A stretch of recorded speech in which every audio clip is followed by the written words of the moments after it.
Assalomu alaykum hurmatli abulochilar. Nasha ko'rib mashina sotilya. Yil 19 X3. Kraska yo'q hech yerida.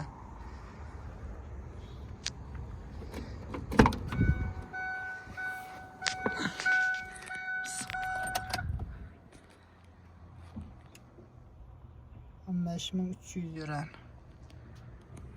X3'imiz. Salonu toza.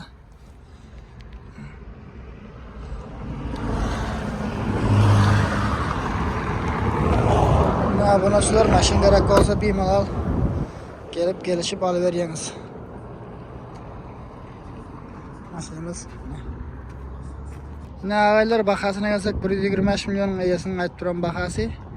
Kelishib beryek diye.